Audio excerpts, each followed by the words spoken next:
everybody speak. Allegiance to the flag of the United States of America and to the republic for which it stands, one nation, under God, indivisible, with liberty and justice for all. All right, we will call the school board meeting to order, but we're going to start with reports tonight. So we'll kick off with our Ide Bailey audit report.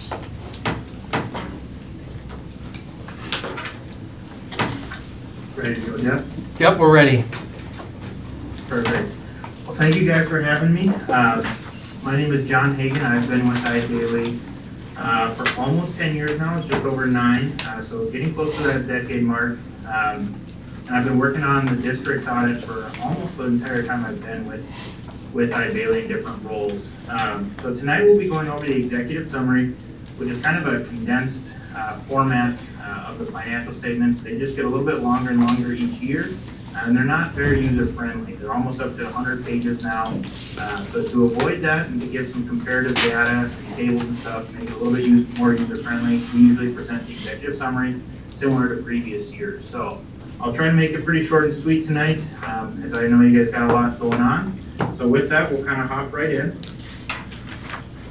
and talk about some audit results and findings. So the end goal of every single audit is to issue an audit opinion. So what does that mean? Management of the district is responsible for the financial statements and 3 things specifically: that the financial statements are prepared with the proper accounting principles called GAAP, that they are free from material misstatements, and that they are presented fairly. So then we as auditors, through a series of procedures and processes and tests, we obtain reasonable but not absolute assurance over those financial statements and issue an opinion. This year the district did receive an unmodified opinion, which is just a technical way to say a clean audit opinion or clean bill of health, exactly what you're going for.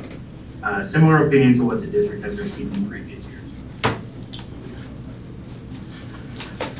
Kind of a secondary avenue of the audit that is subject for the district is an audit of federal funds. These are called a single audit. A little bit of background: that's required anytime an entity expends more than $750,000. That's kind of a magic threshold. Based on the district size, you guys cross that here every single year. In 2024, that number was about $2.1 million in federal expenditures.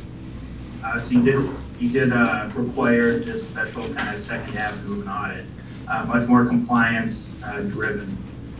So the district does receive a separate audit opinion over these federal funds, and again, the district did receive an unmodified opinion over these federal dollars.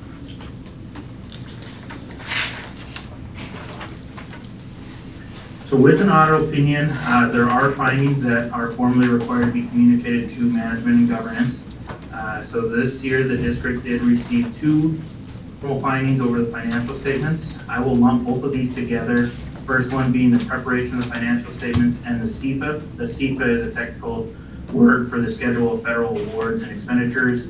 And then secondly, material journal entries. So as I mentioned a little bit earlier, the financial statements get more and more complex each year. So without a CPA on staff and really the expertise to get some of the nuances of governmental reports, we as auditors, we do propose a couple journal entries each year just to get the financial statements in those proper accounting principles. So whenever that happens, we do issue these findings. Similar findings to what the district has received in the past. Nothing that raises a red flag, just mainly due to the size of the district, and something that we frankly would expect to continue in the future years as well. There are 2 other buckets of findings. The next one being federal awards. There were no issues associated with the federal audit. And then thirdly, the Minnesota legal compliance. This is a separate set of compliance regulations that we look at as part of every single audit in the state of Minnesota, as required by the state auditor's office. And there were no issues or findings associated with these additional procedures. So next we'll get into the cash and investments, into some of the numbers for the district. First slide here I have is total cash and investment balances for the district. This does cover all the funds for the district except for capital projects. We leave that fund off of this table just for comparability purposes, just because capital projects based on the timing of debt issuances or capital expenditures throughout the life of each individual project can kind of just sway things. So for comparability, we like to leave that off. So the district did end at about 23 million and change in total cash and investment balances, which is very healthy. And you can see continued steady growth over the last 10 years, especially the last couple of years with some of that additional federal fund, the COVID response. Being able to retain those levels is very impressive. So, and just for kind of reference purposes, the capital projects cash that I mentioned is sitting about 4.3 million here as of 6/30/2024. So the next handful of slides will cover just the general fund for the district. Obviously, the main operating fund for the district. And first and foremost, ADM serves. This is kind of just to show you guys where the ADMs have stacked up over the last 10 years. Obviously, this is a very significant driver for funding sources for the district. And as you can see, pretty much hovering pretty consistently right around that 3,000 ADM mark. Slight changes year over year, but pretty consistent right about that 3,000 mark.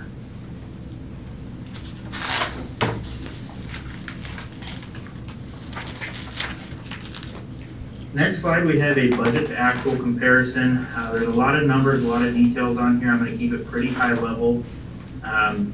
With your budget information on the left side, the third column there being your actual revenues and expenditures for the year in just the general fund, and then the last column being your variance from actual to budget. So revenues in total did come in over budget, about just over $2 million. Again, budgeting is not an exact science. Things changed significantly compared to what you anticipated. The biggest difference here was the state sources, which is just probably a change in some ADM numbers and some additional funding from the state that maybe wasn't anticipated.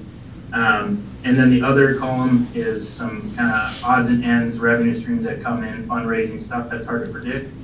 And the biggest driver here, one of the biggest changes is some additional market increases. Investment income markets took a swing, so having that cash and investment balance that I alluded to a little bit earlier definitely helped generate some additional revenue. Moving into the expenditures, I won't go too detailed as far as individual buckets, but in total, expenditures came in over budget by about $300,000, which maybe sounds worse than it is when you're looking at an annual budget of about $40 million and change. So overall, very consistent from budget to actual. Nothing that's out of the ordinary from an expenditure standpoint. And then proceeding down the page, we have our with some other financing sources like transfers out and a lease proceed, which is a government-specific item. You do have a change in fund balance of a positive 1.6 million, bringing your ending 6/30/2024 general fund balance to about 16.5 million. So if I can have everyone kind of just mentally circle that number, that's what we'll focus on here over the next couple slides. So where should that number be? Before I get into that, let's talk about what the fund balance can do for the district. So first, it contributes to a favorable bond rating. So as the district continues to think about additional bonding for future capital projects and stuff like that, having additional fund balance and increased balance there can give you guys better bond ratings. Secondly, I've talked about it already, but having the money work for you in the bank and producing investment income is always a benefit. And thirdly, and most importantly, offering a cushion for unexpected expenditures or revenue shortfalls.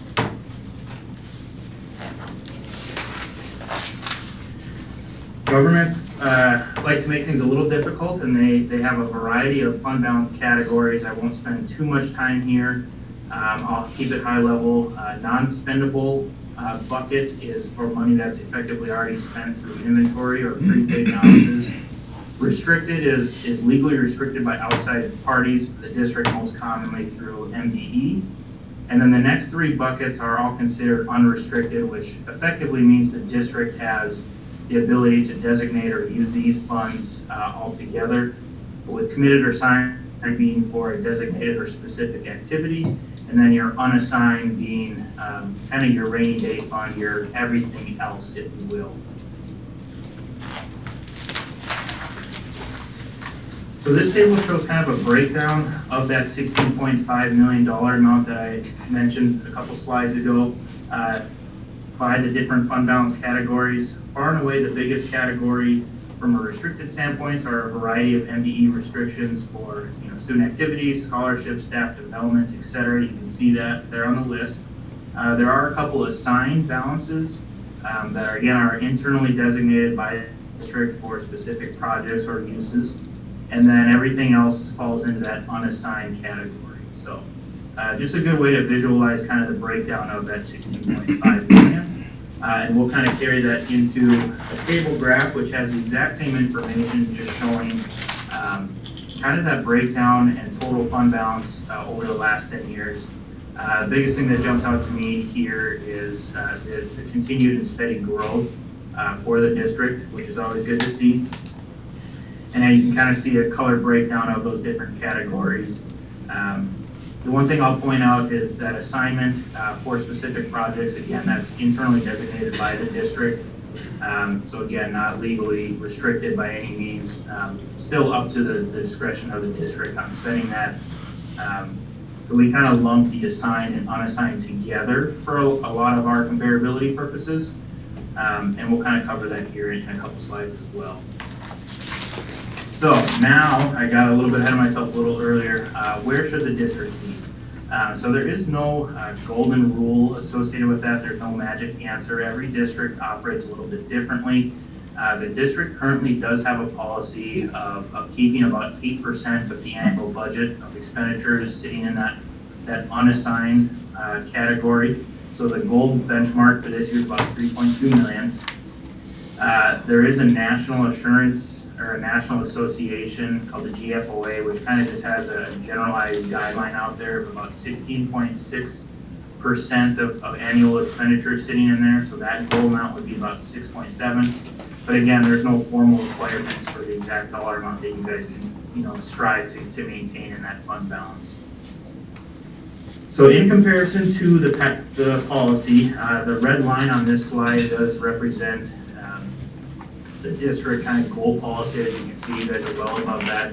There are two different bars associated with each year, the blue one being unrestricted. So it's important to kind of keep that in mind because that unrestricted does include both your unassigned and your assigned categories, where the green bar just shows your unassigned. But again, the district has the ability to kind of designate to and from those assignments as needed. So we like to make sure that we think about both of them. Another way to look at this is as a percent of annual operating expenditures.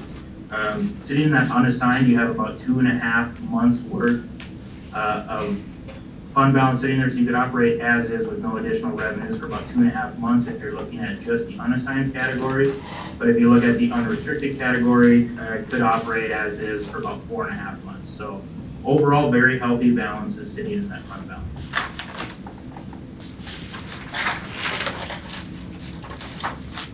So that kind of covers the general fund. I'll quickly touch base on two of the other operating funds for the district. First one being the community service. This graph shows just the ending fund balances for the district over the last 10 years for community service. A little bit unique graph here, seeing steady increase in that fund balance until about 2020. That's kind of the onset of COVID, where MDE made a one-time exception where the district could transfer some of those fund balances out of community service and into the general fund. So the district did take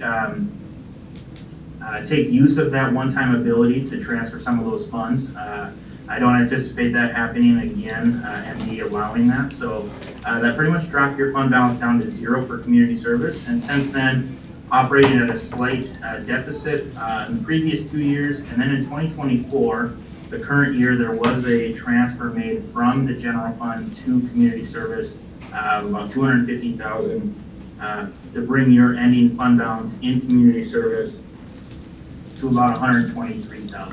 So again, no right or wrong on where the district should maintain their fund balance or goal to maintain fund balance in community service. I just want to present kind of where the district's at and where it's been the last couple of years. in general, I'd say, kind of districts like to try to maintain a break even in community service. And the next slide here, when we talk about food service, that's kind of most districts' goal is to kind of be about break even. And then some districts know that, especially for community service, that the general fund will also have to supplant through transfers, any operating deficits. So for FY24, just for reference, the community service did have a positive operational fund balance. So fund balance revenues were exceeding expenditures in community service. Last side is a very similar graph just for food service, so providing meals to the students. The maroon line here indicates a maximum allowable fund balance. That's an MDE imposed maximum. I kind of say that with a little bit of an asterisk, just because obviously the district's been over that the last couple of years, which is not uncommon that we see throughout districts. They say that when you're over that, they ask districts to kind of have a plan in place on spending down some of that fund balance. A lot of times districts will do upgrades to kitchens or facilities or equipment associated with food service. But mostly just wanted to point that out in case MD comes asking some questions. But overall, very healthy growth and any fund balance here with food service. So with this, that kind of ends my presentation for the night. I know I sped through a few areas and covered a lot, but wanted to open it up to the room to see if there was any questions or anything they wanted me to cover in more detail at all.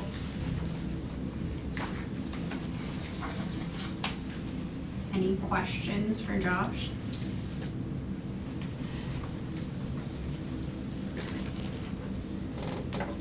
So thanks, Renee, for all your hard work. Yes. I had a team, so I didn't do it myself. Thanks, Josh. Yeah, well, I appreciate you guys having me tonight. You kind of stole my thunder there, but I do want to give a shout out to Jeff and Renee and everyone else in the finance department that helped throughout the audit process. We can be pretty demanding throughout, and it takes a lot of time on their end, and they're always easy to work with and very responsive. So I really do appreciate that. I do not say that at every single meeting, so Renee, that's pretty easy, so we do appreciate that.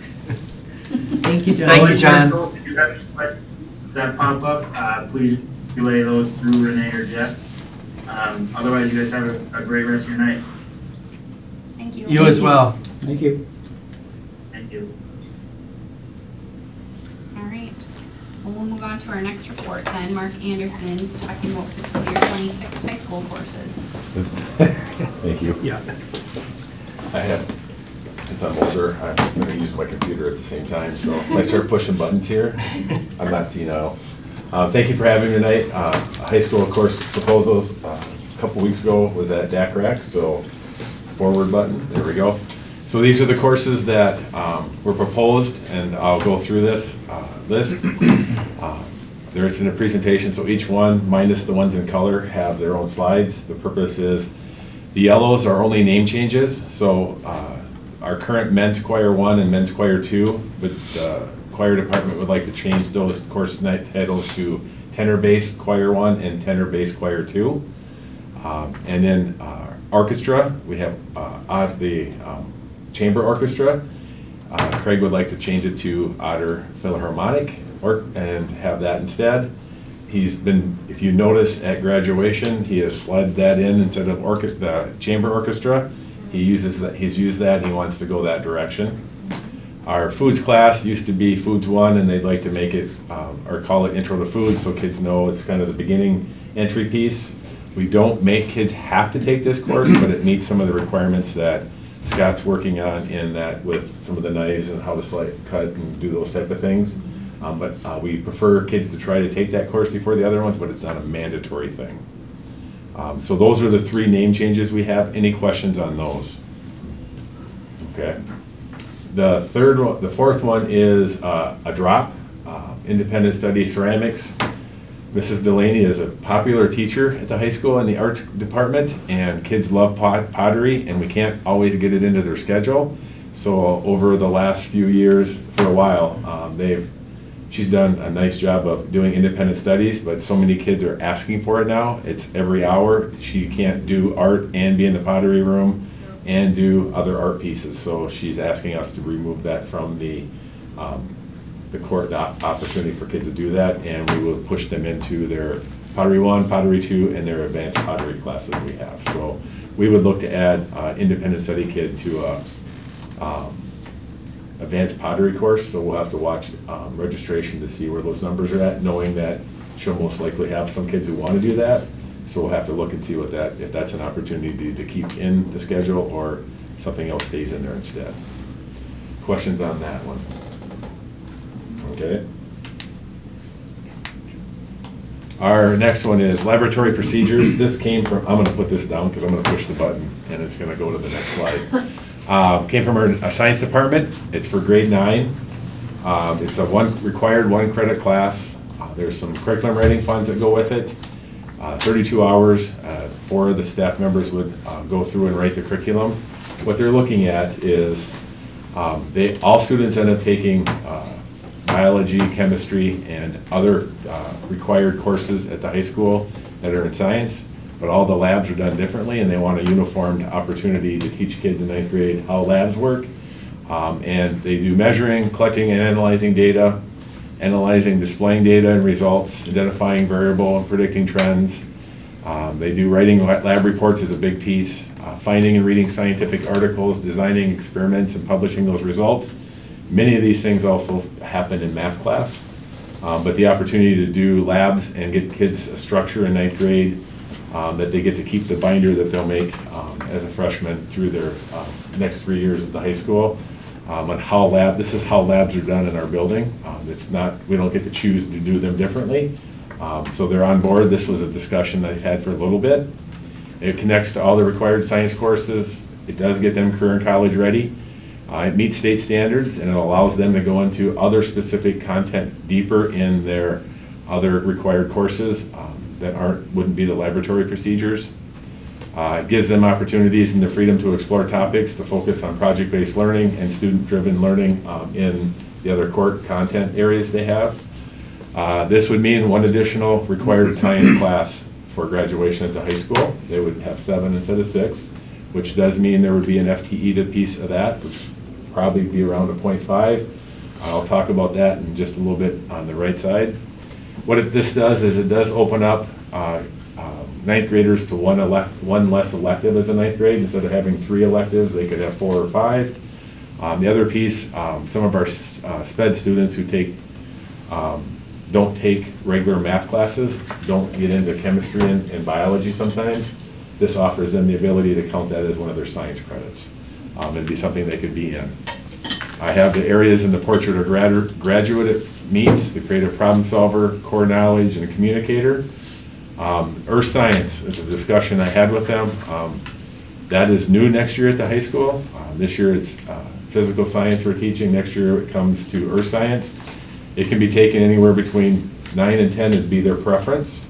And A and B can be in different years, and A doesn't have to be before B, because as you see, it's Earth and space. They're 2 different topics. They're not the same. You don't have to have one to have the other. So a student could take a Earth science class at any time during their high school career, 10th through 12th grade. So that's where the FTE would not really change next year, because we already have Earth science wouldn't be something we'd offer our 9th graders, but it would be something FTE-wise with the laboratory addition, if we had that as an option, would be about a 0.5 FTE addition to the science department.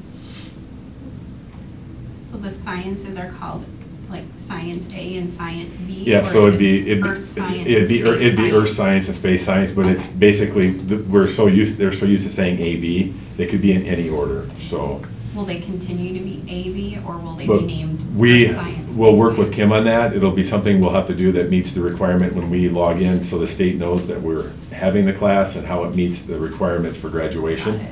So we'll probably do Earth and space, but it'll probably be called Earth Science. And you know what? That's a discussion we have to have. It'll probably be Earth Science A and B, I think is what we have it listed as, but in the description it says Earth and space is what is taught in the classes. Questions?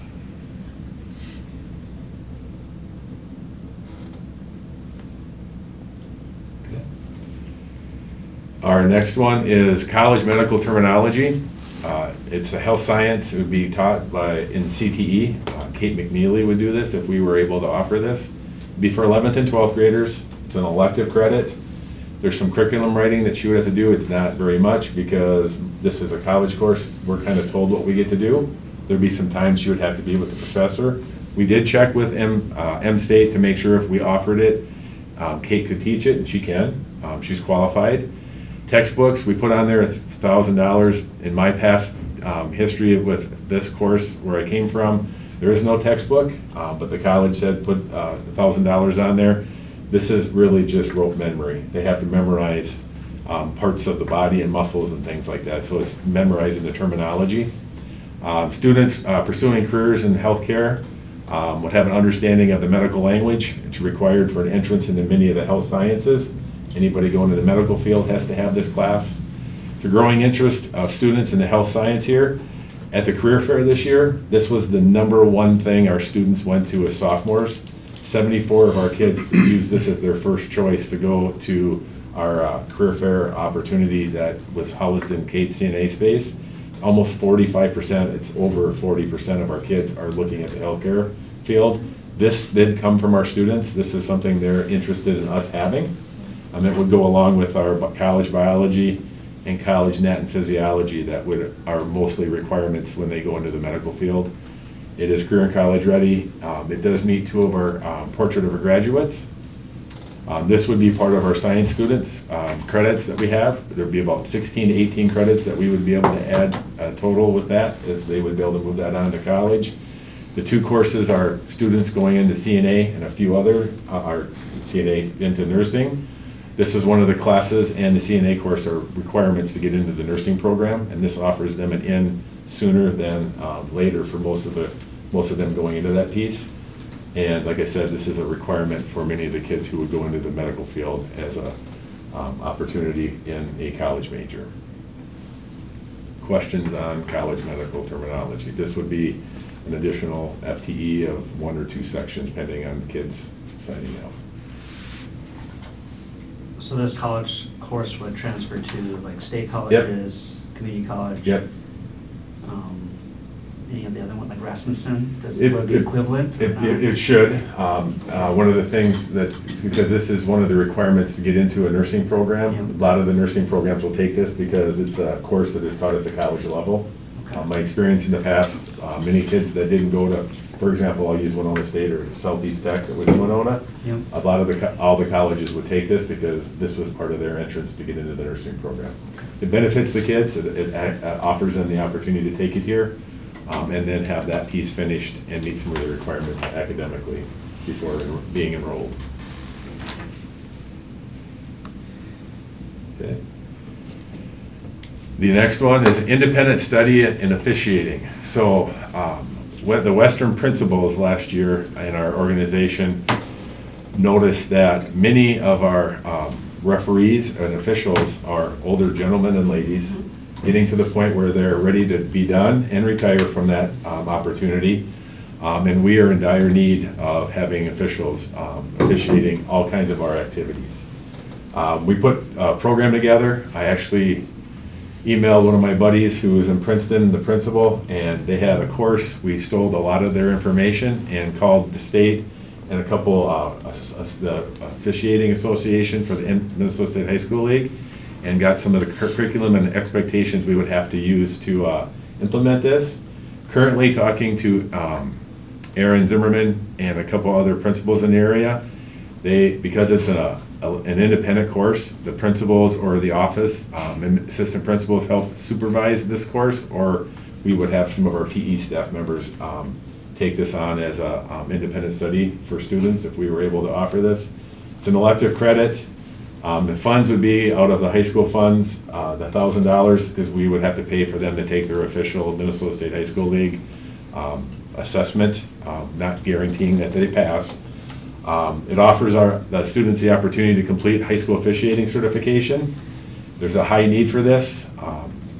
Our students could also ref our middle school games, boys and girls basketballs, some of the gymnastics things they could go and watch. They can't ref the varsity and JV.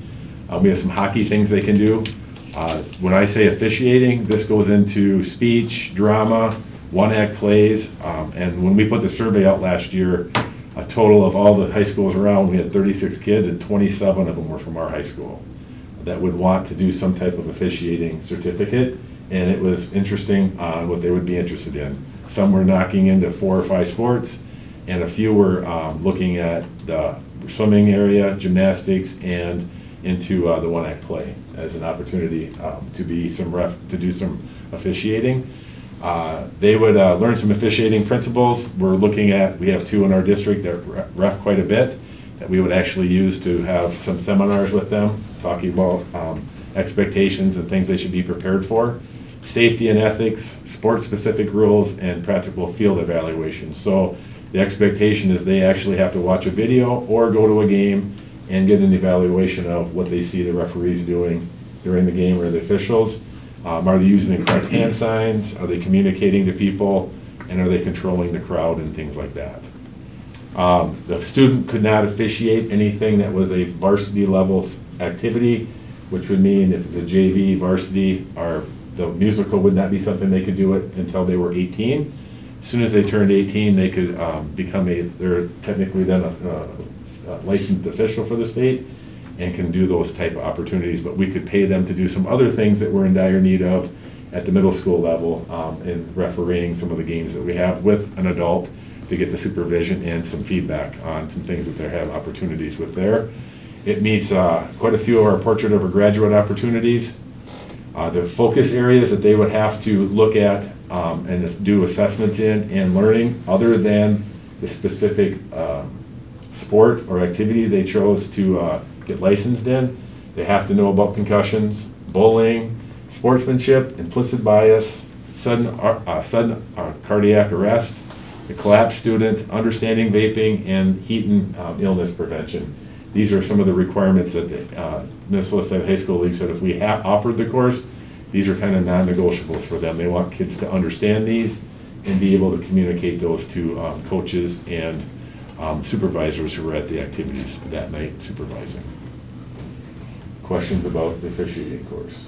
So this would cover one-act play officiating? Yeah, a student could do that. It's an opportunity where the State High School League has their assessments, and we would just use those things because we can. Okay. The cost to us would be having them take the assessment. Okay. Yep. We had a couple of kids, I think they were seniors last year, that said they would do that, but we have a growing a drama program, so I would hope that a couple of the kids in there have a passion and would want to participate and offer that as an opportunity moving forward. Yeah.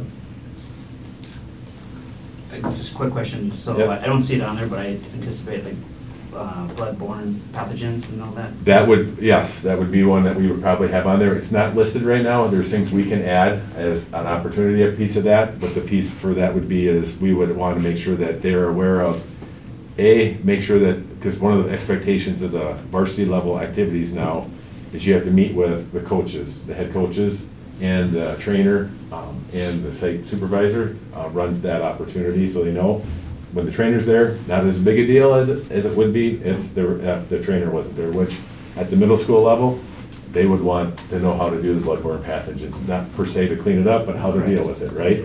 Yep. So if they're taking this class, they would be eligible to ref middle school? Yep. And they get paid for that? Yep, we would be able to pay them. How much do we pay middle school refs? Is it all different? Or is it- I think it's $40 or $50 I a don't pay game. 'em. Shane pays them. I didn't ask Shane, I No, could just- ask. Yeah, I Yeah, mean, it's but public knowledge, I mean, I Yeah, just, and I know for summer baseball, finding refs right now, we're really difficult, as I helped my son this summer. So the opportunity, and we have some kids who would be able to do those type of things. So it's, yeah, I was surprised when 27 kids said they wanted to do it.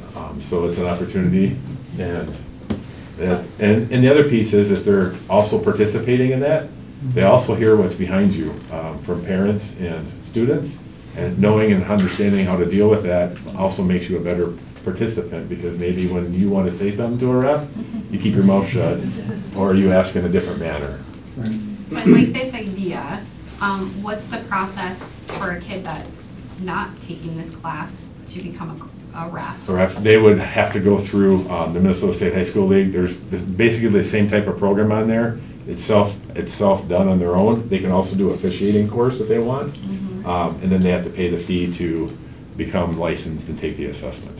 Whereas we pay. So the Yeah. same, like they could access it and sign up to Yeah, take it and they could. self-pace themselves. Yep, they could. Gotcha. All right. And our last one, this one came on purpose. This one won't make it in the course book, but I wanted to bring it here to get feedback from the school board. This came from the last 2.5 years of our financial life management when they talk about entrepreneurship and opportunities for careers. And if you ever stand in the high school and watch kids walk by in the morning, about 150 to 200 of them carry a cold or hot drink with them that costs $8. And if you start adding that up, we figured that was about $300,000 to $400,000 a year that our kids are paying for coffee. That the kids are like, is there any way we could do that here at a cheaper price and make some money so we can update things in this building? So because of that, our facts and business department sat down and said, let's put a proposal together, let's see what it would take, and I'm here to go through this piece with you. There's more finances to this than it's listed, but I left them off to have the conversation. So this was student-driven. It would be for 11th and 12th grade students, an elective course. Our biggest fee would be $1,500 to get an iPad so we could actually do the POS so they could scan their credit card. They even want to go to the point where you could go online and order your coffee and it would be sitting waiting for you when you walk by. So there's some advantages of those opportunities. The foundation for the science labs, or sorry, I meant to say facts labs and I left science in there, my bad. I'll fix that when I'm done. Would like students to have taken Intro to Foods and Business Marketing and Management, not absolute requirements, because sometimes in schedules it's hard to get those into the 9th and 10th graders schedule, but if at all possible, we would like them to have that as a requirement. The hospitality and tourism has become a more popular career path for students. Specifically in the food and beverage services, and that's exactly what we're looking at. We have students who are active in activities and sports or arts, and they don't have opportunities to get a job. This would be an opportunity to do that. We would actually run this as a 0 hour. They would come in at 7-something in the morning and work till about 8:20, and then they would have an hour during the day where they'd have a space to be in the building. That would offer them the opportunity to make the product and us to sell it and then clean up. We also have the opportunity for entrepreneur opportunities. A coffee beverage shop on campus serves as a hands-on learning experience for our students. Like as I said, they're interested in this. There's a lot that walk by every morning. And the other piece is we'd like to connect it to our baking and pastries and sell breakfast items that meet smart food guidelines at a very cheap price. The foods department is looking at that as an option to sell it and make a little bit of profit to put into their foods class. But creativity, this is things that come from our kids. It meets every one of our portraits of our graduates profile. Some things that we have to have conversation about. Hot water. Where would we hook this up? We can use pots to get the hot water in and things like that.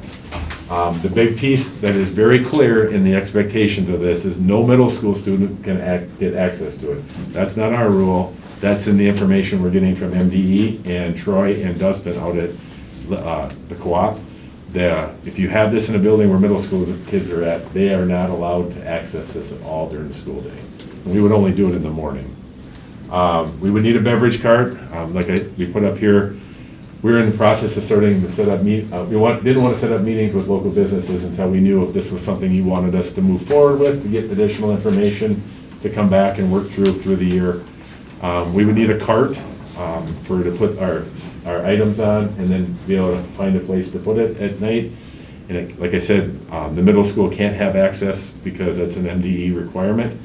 To go with the baking and pastry I talked about, you see the garden, where do I have it written? The garden license. We have to have a specific license that would allow us to do that in the building. We would have to apply for it.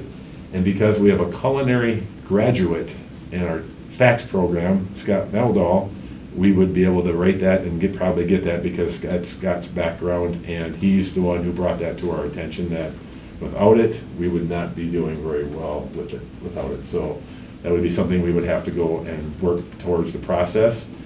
So we would want, if this is something we're okay going forward with and talking with our local coffee shops, we would like to partner with them, keep costs down, and offer opportunities to partner some things that they might be able to donate to us that would allow us to put this in place at a much lower cost. And then because we have Perkins funds, we're able to write for an impact grant. So we could write for that, and that would pay for some of the costs that we have with some of the other product we would have to have as far as making and cleaning and things like that that go on the cart. Pie in the sky, but the kids were really, really excited about bringing this to us. And we thought, you know what? It doesn't hurt us to come here and find out if you guys are okay with us moving forward with investing in time of ours into finding out what this would be long-term, if this could be something we could do at the high school. So it's not something we know would be in the course book next year, but it's something we're willing to invest time in to investigate and find out more information. We didn't want to come all full guns on this one and then be like, we're not sure we have it all ready to go at the time yet. So, but like I said, this one is 100% all kids. They were pushing hard. They were trying to throw numbers, and the big one is don't charge us $8 a cup. $6 we could do. So, but it's an entrepreneurship opportunity. Questions you guys might have, or a direction you would like us maybe to go or not go? The current MREA Teacher of the Year is a special education teacher. Yep. And in her school district, it's special education students that make the coffee and deliver it, and it's helped them to feel part of the community of the school. Is there a way to include special Yep. education high school students in this? So there's multiple ways we could do that. We have had, since Scott has taken over in the fax classroom for us in the foods area, because of his background as a para, we have a lot more of our special education students in that course. Mm-hmm. Those are things we talked about specifically with the baking and pastry. And we also talked about how we would have our special education students be part of this. The other piece that we would have to look at is we're working with special ed right now also on transition for kids at a certain level when they're done with us, but they want to be super seniors and continue on till like 22. Mm-hmm. That's a group of kids that would really fit this mold for us. Then we'd have to talk about what does that look like getting them in the building. Our other special ed kids would also be something we would offer the opportunity to. The question I have, the things I feel that's a drawback is lately it's been in the news a lot about how much high school students drink of energy drinks and super or hyper caffeinated beverages, and actually are dying from that. Yep. And so that's a serious concern of mine are we encouraging students then to drink caffeinated beverages and not be careful about that? So I'm gonna piggyback on Yep. that. So you have an opportunity, this is really intriguing. Yep. You have an opportunity to deliver a different culture of breakfast. Americans love breakfast because it's Yep. sugar and caffeine. You can make a coffee or a tea really healthy, and Mhm. you can make it into complete garbage. So I think, thinking about Yep. that, you have the opportunity to deliver a decent coffee. Now, a cup of coffee has a lot more caffeine than a shot of espresso Yep. versus like the energy drink. So maybe developing like a policy on Yep. the max content you're willing to Okay. serve, maybe nothing more than a 20 ounce or, Yep. whatever. No megas? Yeah, or, and just thinking about like the sugar content, so with like the baking and the pastries, Yep. maybe looping the new RD that started with Lance in the picture Yep. and getting creative on maybe you're developing like protein balls and something that Smoothies. the smoothies and things that the athletes can pick up in the morning Yep. too and actually fuel their day versus just a traditional, let's get a scone and a Yep. frappuccino with the whip on Get top. spice Do you know what I latte. Yeah, mean? yeah. Okay, right? Yep, Right. So they have a really Yep. cool opportunity here to like think out of the box and maybe pave some changes that will trickle down the way. those are some of the conversations we had. Scott was very much, and so was Rebecca Meader on the sugar and making sure we're following the guidelines on the smart foods and things like that. So, yep, those are things we're happy to go through and look at and come back at a later time and kind of go through some of the things that we've looked into and found out what that looks like and what we would be able to do.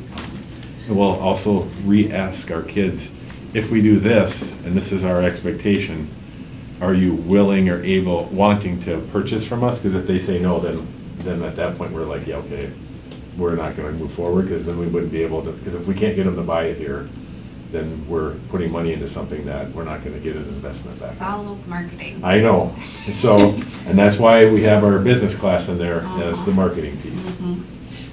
Yep, To make it look good, they'll buy it. yes. I'm just putting myself in the shoes of the local coffee shops in town, you know, when you're talking, 300 coffees sold in the morning, we'll just say, I don't know. how many. Yep. I mean, that's a lot of revenue that they would lose. Now, when we talk about like partnering with them instead of, I mean, we can ask for donations and stuff, but if I'm a coffee shop owner and I'm gonna lose this revenue, I'm like, why would I give Yeah. more? Yep. I'm already giving you my revenue. And I don't know the answer, but finding a way to make it worth their while to partner and to help. And, you know, if they're not able to, or to train on how to make a good latte or how to do these things, and maybe offer a consulting feedback Yep. or something, just so that it makes it not as big of a blow to the revenue, if we Yep. end up going along with it. Yep. Have you talked? We haven't yet. We wanted to kind of start here. This is our goal of starting here to find out, are we okay going that direction? Getting some information, kind of putting this more into a finer tuned Yeah. opportunity, and then work through that, because there's some things we have to do. There's certification, like I said, for the garden license we would have to get. We'd have to also make sure we have the hot water, because that's absolute, and we have to have it. And our big one is it is really clear in the guidelines, we cannot, no middle school students can have access to this when we have it out. So, I would just say, like, when you do eventually Yep. approach the business owners, you know, I just recommend the kid glove kind of a thing, Oh, yeah. because that's their. Yep. livelihood, So the you know. positive to that is all our CTA departments have advisories, and many of them are they've already started to have conversations on connecting with them. We just had one with the Facts and Business Department, and the advisory group that was there, not anybody from our coffee shops, but generally speaking, we're like, yeah, you should start getting the conversation going with them, because they'll probably want to partner with you, Yeah. but you're gonna have to negotiate what that looks like. Yeah, cool. Yep, I'd be curious to be involved in this, Okay. if you all right, need someone else to Okay. throw in the loop. all right. Yeah, that's only another thing I was gonna say is the wellness committee, because, Mhm. did we used to serve coffee back in the day? We do hot chocolate at times right now. They do it through the Otter store. So I thought we used to do different But coffees and stuff, and then they got kind of reduced or whatever because of the fear of empty calories and caffeine and just stuff like that. The carpet? Not the carpet, no empty calories. Stop blaming the carpet for everything. So we'll go back and start looking at, we'll start with our local businesses and see if there's a partnership that they're interested in. And if so, then we'll start having some conversations on what we could and would like to offer, and we'll connect with the wellness committee. And that is my last one. The last slide is any additional questions? Just on a budgetary part on the earth science one, Yeah. the 0.5, just because I know budgets are gonna be getting done, is that something where we'll factor into it and then you have to do reductions if we need to on, you know what I'm saying, Mhm. that part of it? So,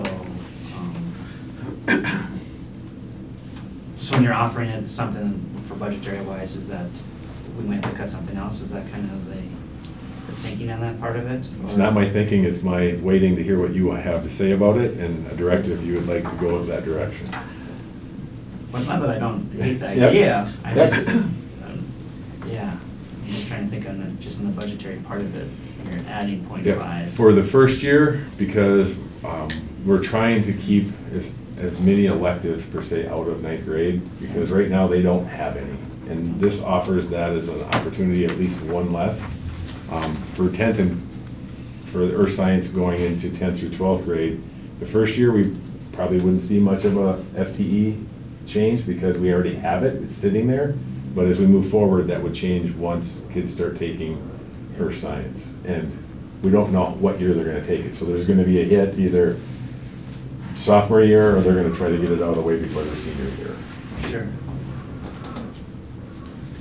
Ultimately, though, because it's would be a required Requirement. class, It would be it's an addition of about a .5 FTE. so it will potentially impact some Yep. enrollment in some elective courses. Yes.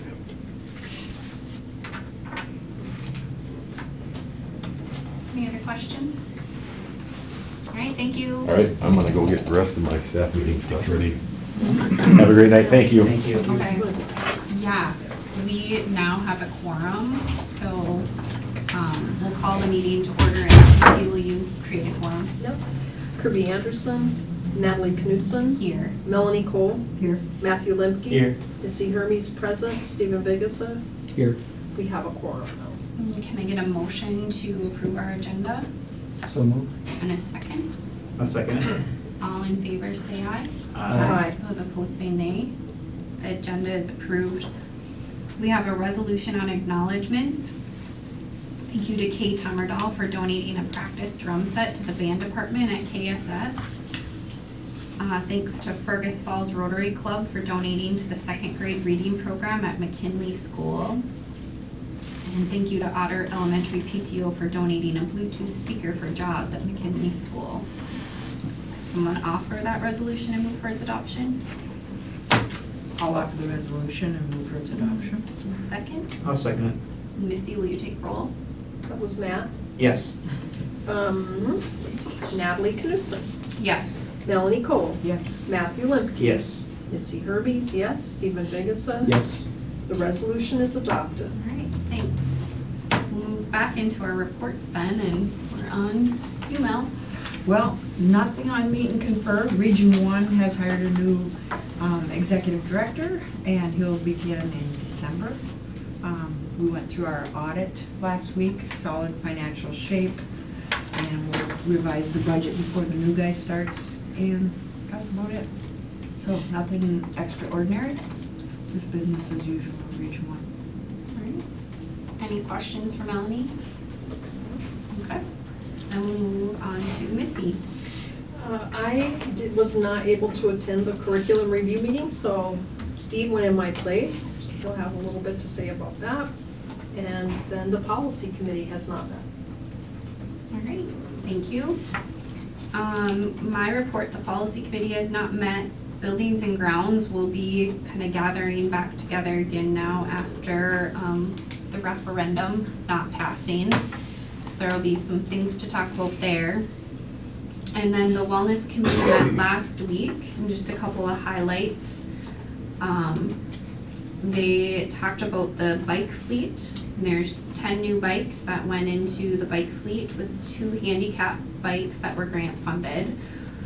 And they're just trying to identify who will continue to maintain the bikes that are in there and kind of keep them up to speed. There's nothing has been identified quite yet.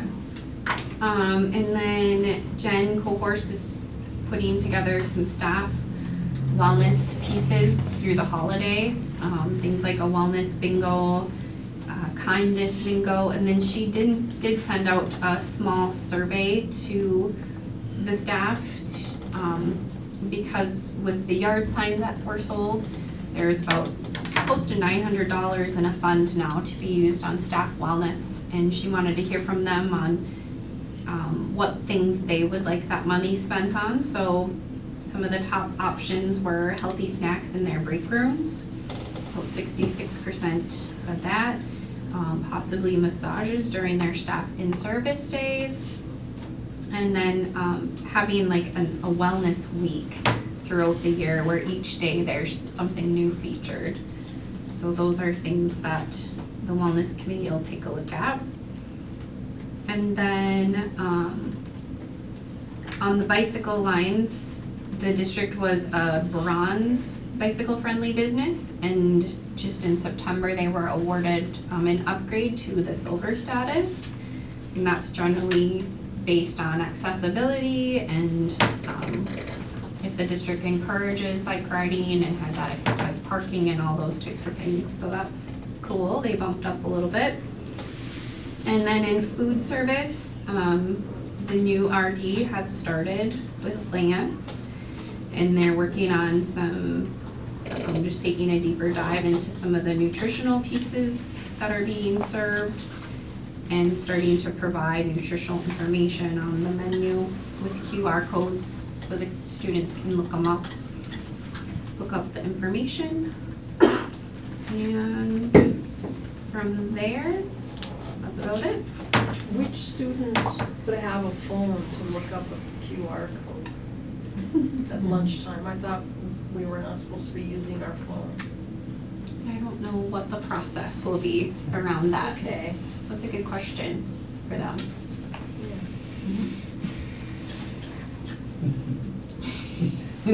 Good question to see. High schoolers get their phones at lunch. Yeah. The middle schoolers don't. But I thought also students that had some health situations would also have their phones for emergency type situations. Okay. I'm not sure, but that's what my understanding was too, Okay. is that there was some allowance So depending somebody on. that, had a health issue that needed to look up like the content of sugar or something like that, so that's probably good. Sodium was a big Yeah. one. Sodium. Okay. All right. Well, then we'll move on to Matt with Minnesota State High School League. Yeah, the Minnesota High School League has not met, so I do not have to report on that. I'll just report real quickly on the Finance Committee met last week, and we just reviewed the audit, which was reviewed with the board beforehand and stuff, and was a favorable, looked really good. So that's what I have to report. Awesome. All right. And then on to Steve. I'll start with the curriculum review. Mark went over the lion's share of what we talked about in the curriculum review. The other part of the meeting was letting the folks on the committee just peruse the course catalog. Spent about an hour doing that, which is great. And I'm always surprised at how many course offerings we offer at this school. And at the end, we were given a questionnaire with 3 questions on it. And the first question was, what areas of strength, what our departments are areas of strength and or appear to be well supported? And kind of the theme, I don't have responses from everybody, but the theme is that our core subjects like math and science and social studies have a lot of good offerings, is what the committee kind of as a whole felt. We have lots of music offerings, especially if you play an instrument. I mean, you can do all 3, which is my understanding is unique, is not common. Most schools will make you choose one or the other. They don't allow you to do all 3, so it's great that we have that. There's also been some positive, our work-based learning program had some positive reviews, and the fact that it's not just sending kids out into the community to be just free labor and for businesses, but they're actually learning, the trade, they're learning whatever, businesses they're attending, and becoming, just getting some real life experience. That was a trend in what people were saying. And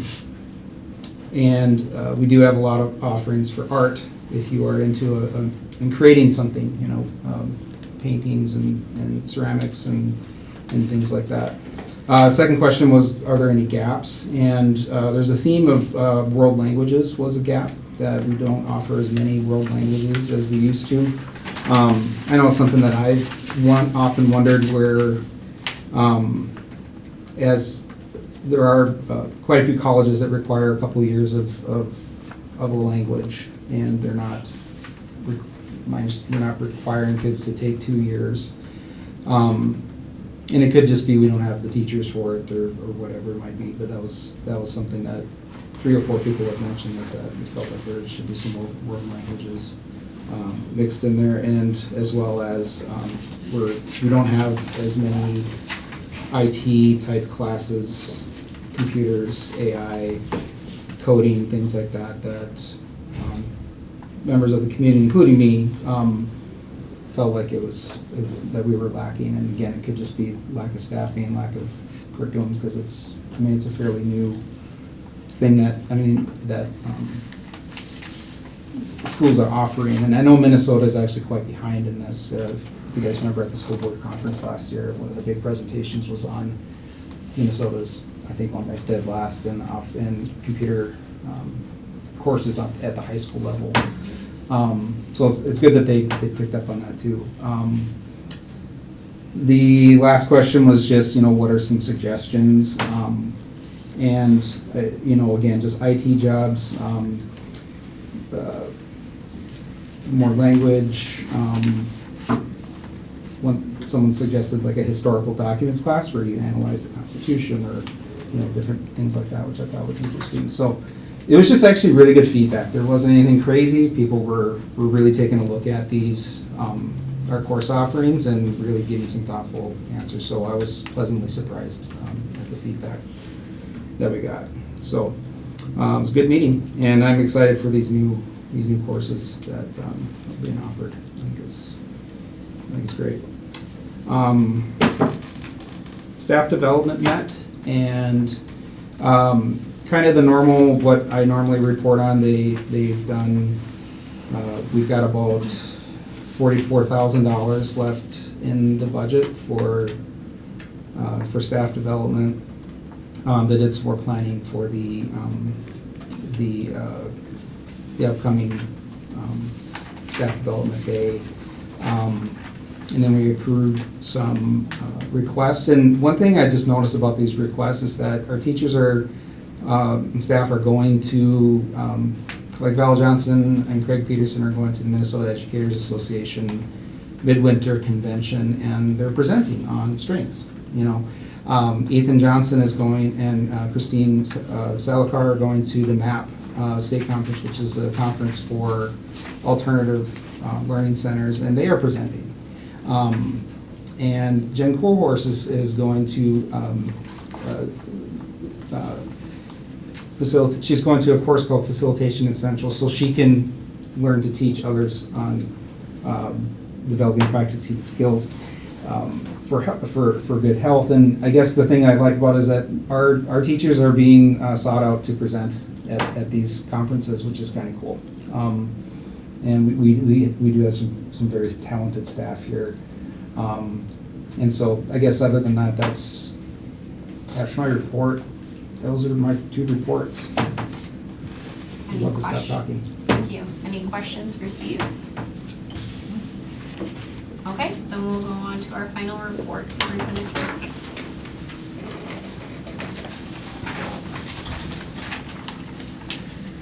Good evening. Start out with some thank yous. We had 2 open to the public Veterans Day celebrations to honor our community's veterans on Monday. The first one was the high school, and their program started at 10. And then the middle school had a separate program that started at about 1 o'clock that afternoon. But many people to thank for that. I want to thank both Principal Anderson and Principal Hurst for their work in organizing it. All of our music folks and our student musicians that performed just wonderful music for these. The Color Guard from our VFW and American Legion post. Quilts of Valor, Voice of Democracy. Missy did a really nice job. with the Daughters of American Revolution, talking about our Vietnam vets. And our speakers did a nice job as well, including Officer Matt Cedarberg, who did the middle school address that afternoon and talked about his deployments to Iraq during his service. And I think that the students knowing him and seeing him in the building, that really resonated his call to serve our country and his experiences. So again, just a really nice way of honoring our veterans, and certainly fits into our portrait of a graduate with respect for our country and appreciation for the freedoms that we have. Also want to thank Renee and her team on all the work that went into the audit. Renee would tell you, she was being very blunt, that every year the list of requests gets larger and larger. And so it becomes increasingly a larger load for Renee and her staff to prepare all the audit documents. But I just want to recognize all the hard work that went into that and appreciate all that you and your staff did. And it's nice to hear that appreciation reciprocated by Ide Bailey, who works in multiple school districts and certainly appreciates the organization and preparedness that goes into that work from our staff. So thank you again. Several congratulatory notes. We're kind of winding down our fall sports season. We still have girls swimming left, but we're transitioning now into the start of our winter season. The Fergus Falls Otter Cross Country boys competed at state. They ended up finishing 11th out of 16 teams in the field. It's a great honor just to make it down to the state meet that was held at the U of M campus, and really a nice, wonderful season. Cassie Wellman had a fantastic experience down there. She finished 6th, and that's really a testament. The quality of runners at these events is really very outstanding, and 6th place finish. She ended up on the podium, which would be a huge thrill for anyone competing at that level, so congratulations to Cassie. The Otter Girls swim team competed at sections last Friday. That meet started at 4 o'clock. I think that was down in Wilmer, if I remember right. But they finished 2nd in the section, and we had a number of state qualifiers. So congratulations to Esty in the 50 and 100 freestyle, to Carly in the 100 breaststroke. We had a 400 freestyle relay, so congratulations to Ella, Alexis, Maya, and Esty for that. And then I'm actually going to go to the next slide.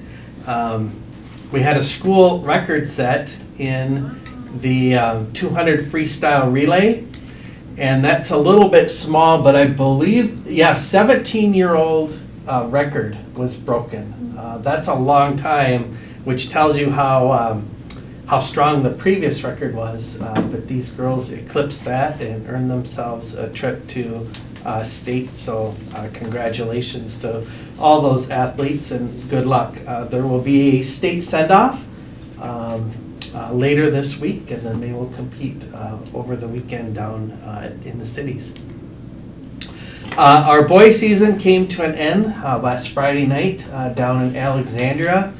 Really a terrific ball game. It was kind of an edge of your seat thriller all the way to the very end. 2 very evenly matched teams, in my opinion, indicative of the final score, with Albany edging us out 28-27. But congratulations really on a remarkable season for the boys football program, and just want to thank the Otter fans who showed up in mass both at the Fargo Dome and certainly down in Alexandria on Friday night. Hopefully many of you had the opportunity to see Mary Poppins. I've seen many high school musicals over the course of my career. This was an absolutely fantastic production. One of the impressive things about it is you have just a combination of the musicianship in the pit orchestra, Then you have the individual singers and the chorus going on for a number of songs. And then you also have the acting and the costuming. And this really was a phenomenal production on all accounts. The number of singing parts and the quality of the singing really was something of note. So appreciate, I think we do a better job probably recognizing the countless hours that go into coaching athletics and sports. People put in a ton of hours in preparation for things like school musicals, plays, etc. So again, just my thanks and appreciation to all of the students, the tech crew, and then our own staff for putting together a marvelous production. And with that, I will turn it over to any questions.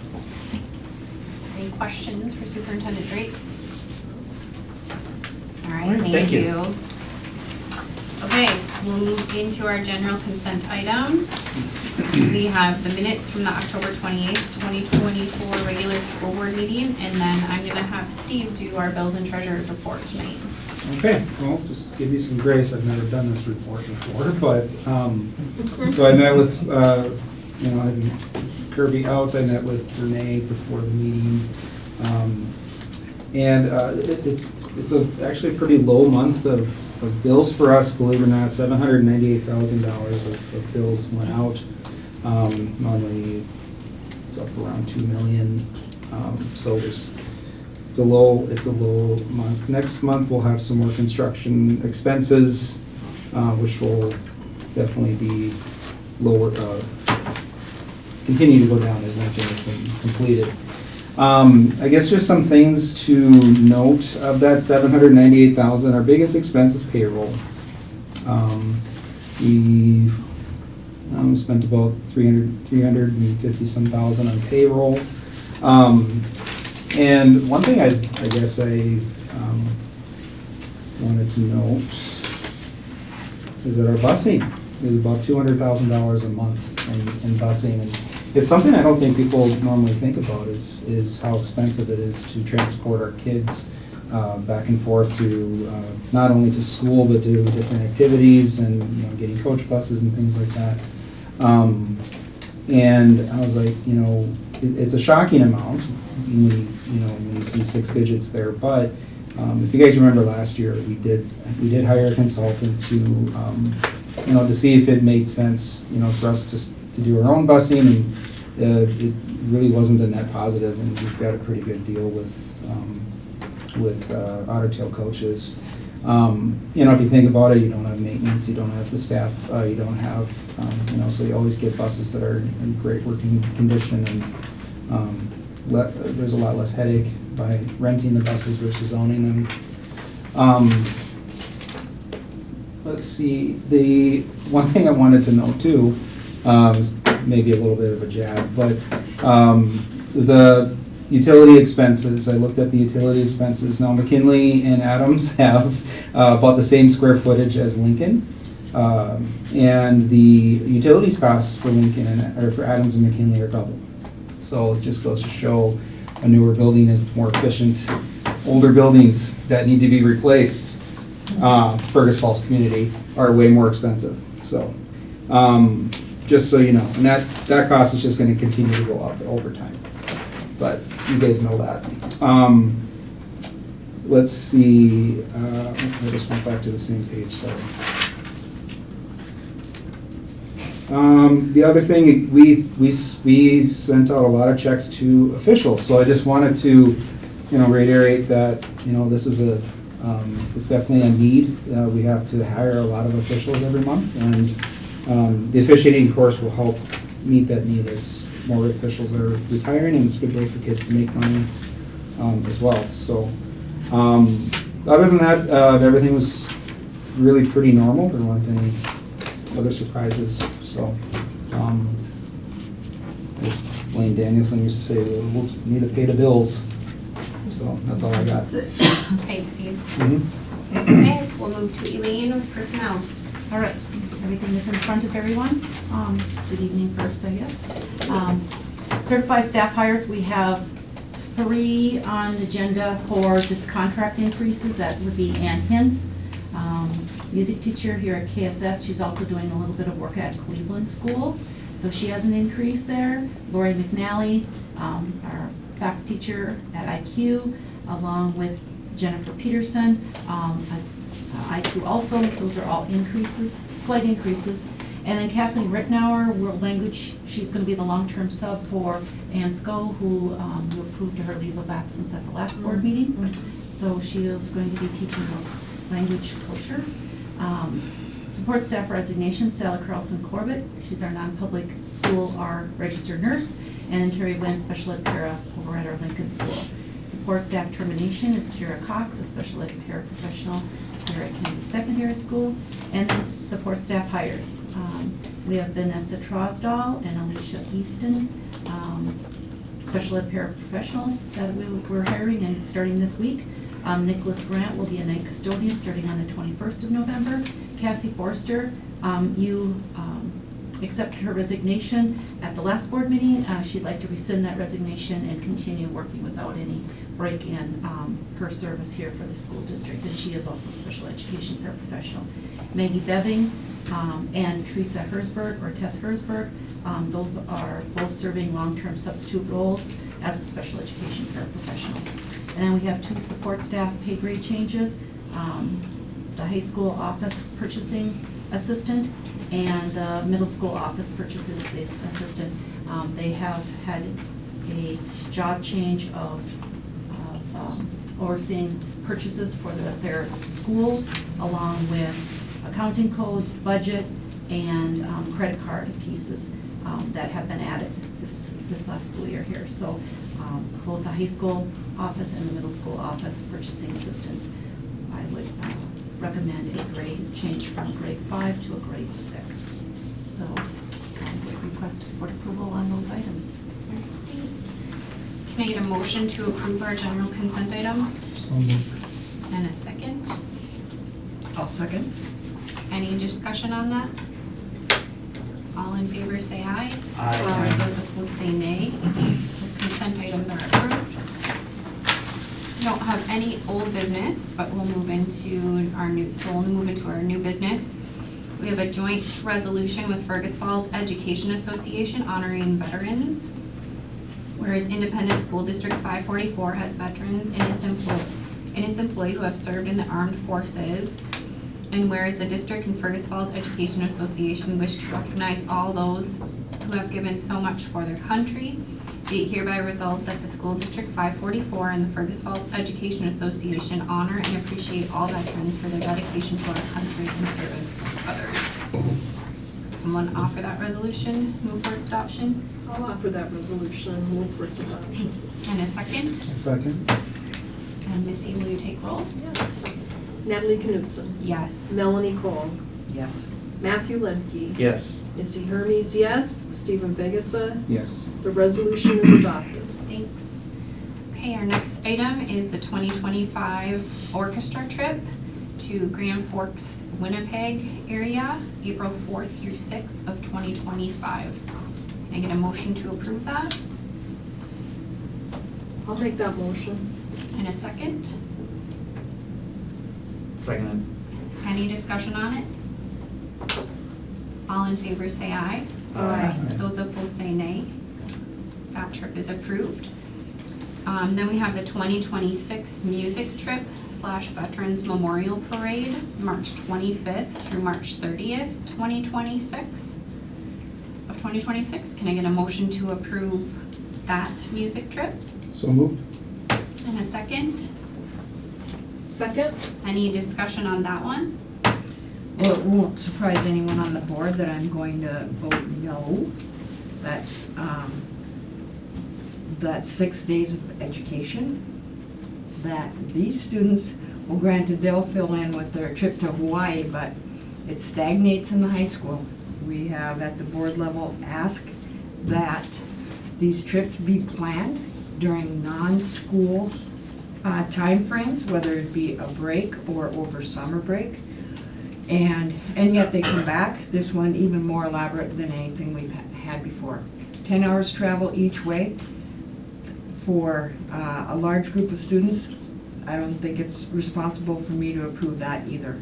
If it was really about the kids, a trip someplace, maybe a 3-hour travel, Washington DC, this iteration of students hasn't been to Washington DC, but to Hawaii, that I don't think was done on the kids' behalf. I think that was done for a different type of purpose, but I'll refrain from extrapolating there. But just not a solid proposal.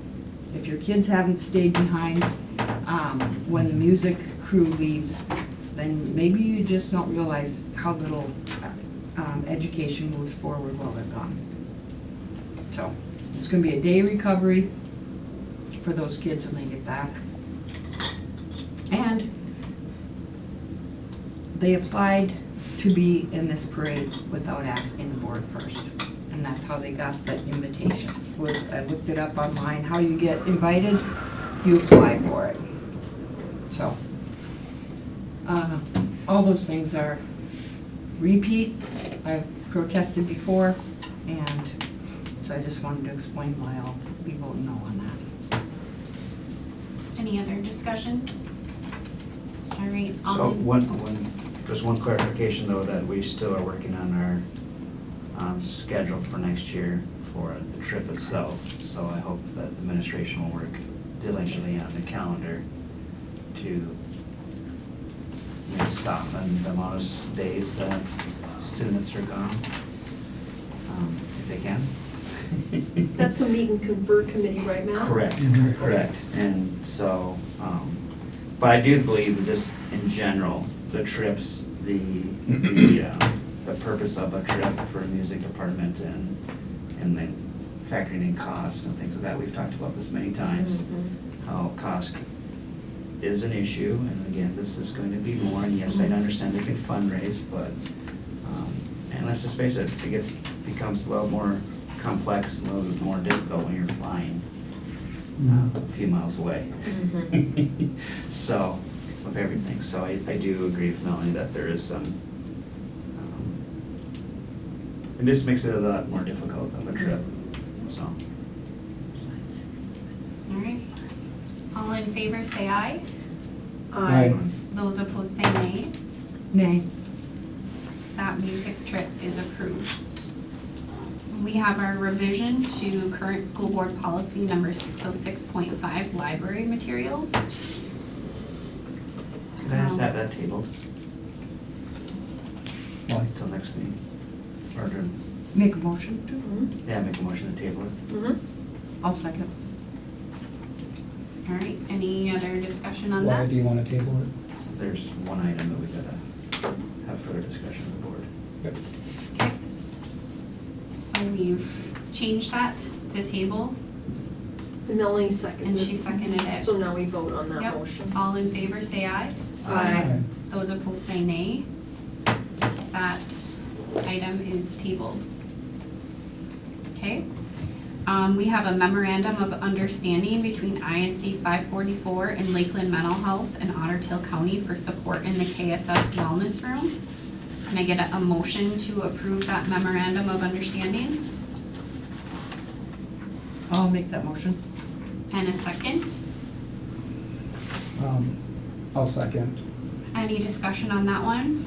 Do you wanna maybe, I know in like, was it in your Saturday report, talking about this, agreement with the county is more of a placeholder, right, Melanie?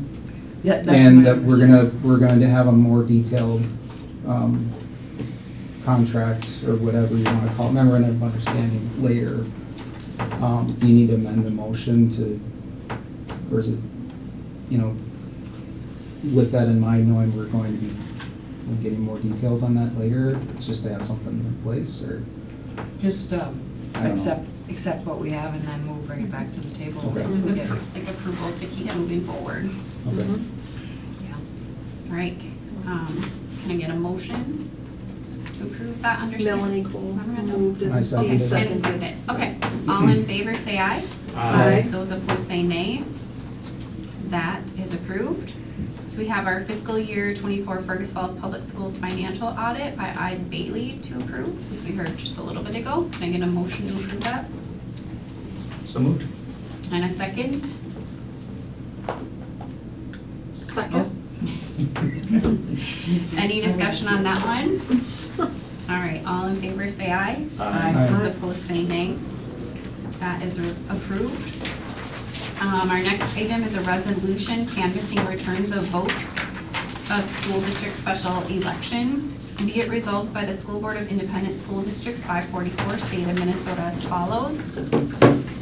It is hereby found, determined, and declared that the special election of voters of this school district held on November 5th, 2024 was in all respects duly and legally called and held as specified in the attached abstract and return of votes cast at said election. A total of 11,450 voters of the school district voted on the question of authorizing the issuance of school building bonds for a school acquisition and betterment program, school district question 1, of which 4,599 voted in favor, 6,304 voted against the same. Said proposition, having not received the approval of at least a majority of such votes, is hereby declared to have failed. As specified in the attached abstract and return of votes cast at said election, a total of 11,450 voters of the school district voted on the question of authorizing the issuance of school building bonds for school acquisition and betterment program, school district question 2, of which 4,234 voted in favor, 6,417 voted against the same. The passage of school district question 2 is contingent upon the passage of school district 1. Question 1 having failed and question 2 having not received the approval of at least a majority of such votes, question 2 is hereby declared to have failed. The clerk is hereby directed to certify the results of the election to the county auditors of each county in which the school district is located in whole or in part, and to the Commissioner of Education. Someone offer that resolution and move for its adoption? So moved. And a second?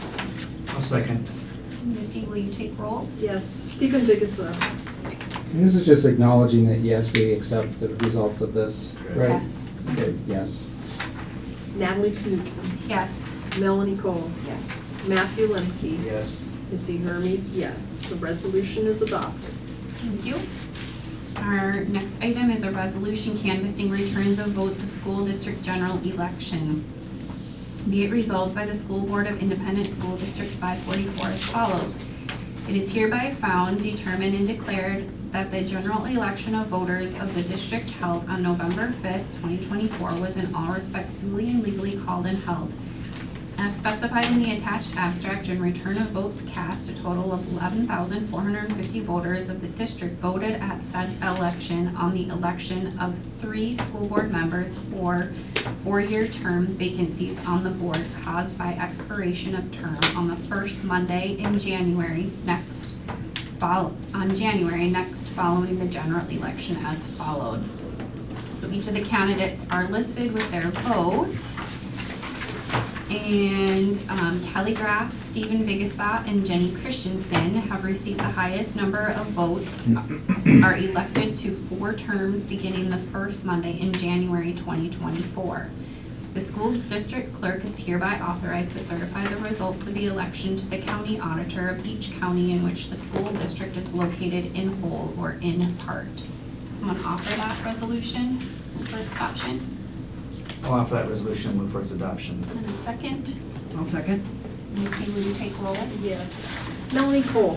Yes. Matthew Lemke. Yes. Missy Hermes, yes. Stephen Biggessa. Yes. Natalie Knudsen. Yes. The resolution is adopted. And just to clarify, number 3, it's the first Monday in January 2025. Oh, Yes, yeah. of course. Thanks. All right, that is, Change of dates. that is the end of our board meeting tonight. Our next regular school board meeting is Monday, November 25th, 5:15 here in the Otter Community Room. Can I get a motion to adjourn the meeting? So moved. And a second? Second. All in favor, say aye. Aye. Those opposed, say nay. We are adjourned.